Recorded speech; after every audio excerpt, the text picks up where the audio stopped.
इतना विश्वास रखना पड़ेगा आपको। कहते हैं एक बार एक साधक साधना कर रहा था पीपल के पेड़ के नीचे, और कुछ बहनें और भाई जो है भक्त जा रहे थे, कह रहे थे एक बहुत पहुंचे हुए संत है और भूत भविष्य की बता देते हैं, उनके पास जाते हैं सत्संग सुनने के लिए। तो साधक ने कहा कि भाइयों एक कृपा करियो, बहन भाइयों मेरी, उस महाराज जी से मेरे बारे में ये पूछ के आना कि मेरी मुक्ति कितने जन्म कितने जन्म में पाछा हो जाएगी, कितने जन्म लगेंगे मेरी मुक्ति को। तो उन्होंने जाकर बताया तो महात्मा जी ने कहा कि उस साधक को मोक्ष प्राप्ति के लिए इतने जन्म लेने पड़ेंगे जितने पीपल का पाते, जिस वृक्ष के नीचे साधना करा उसी के पत्ते जितने हैं इतने जन्म लेने पड़ेंगे उसको, जब उसका मोक्ष होगा। अब उन बहनों और भाइयों ने रास्ता त्याग दिया,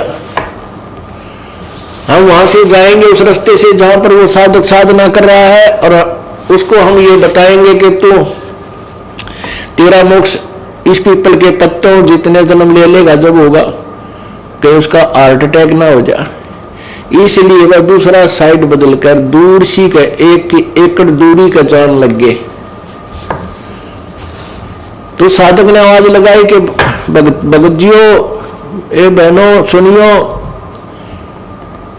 अरे मेरी प्रश्न का उत्तर लाए क्या तुम, एक बार अग्रता हो। तो न सोची भाई चल, हमने सोचा कि ध्यान देगा साधना बैठा है, पर उसका तो नजर नहीं छिगवाएंगे और बताएंगे। वो चले गए उसके पास, उन्होंने कहा कि महात्मा जी ने कुछ बताया मेरे बारे में। तो वो कहने लगे भक्त और भक्तमती के भगत जी के बतावा, हमने तो डर लग गया बताते आना।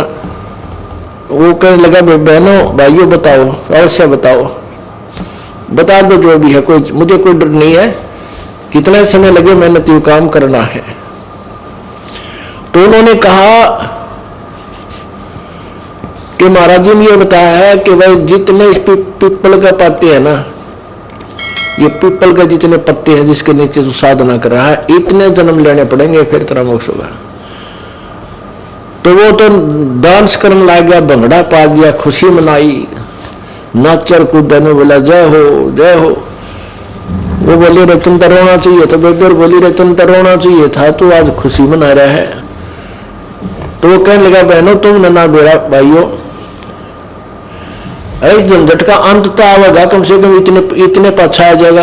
अब इसका नो तो हो गया कि इसका एंड होगा, इतने ना मेरा समझ इसका एंड भी होगा ना होगा, मैं डिलेड हो था। तो पुण्यात्माओं उसने जब इतना सब्र कर लिया तो तुम नहीं भी इतना भी करना पड़ेगा। इस जन्म में ना अगले ना अगले पार हो जाओगे, अगर सच्ची लगन से अंतिम श्वास तक केवल एक ही साधना और इसी परमेश्वर में और इस दास में श्रद्धा रही। यदि बाद में तुम कई ऐसे अनाड़ी और कर्महीन इंसान होते हैं, घर में थोड़ा सा सुख हो जाता है, गुरु जी को त्याग देते हैं, कभी भक्ति यही कर लेंगे हम, क्या फर्क पड़ा है। नहीं, परमात्मा कहते हैं कि मम संत मुझे जान मेरा ही स्वरूपम, मेरे संत को मेरा ही स्वरूप जानो। और उसके प्रति जो तुम्हारी प्रतिक्रिया है, अगर उससे तुम्हारा विक्षेप है तो मेरे से होगा वो।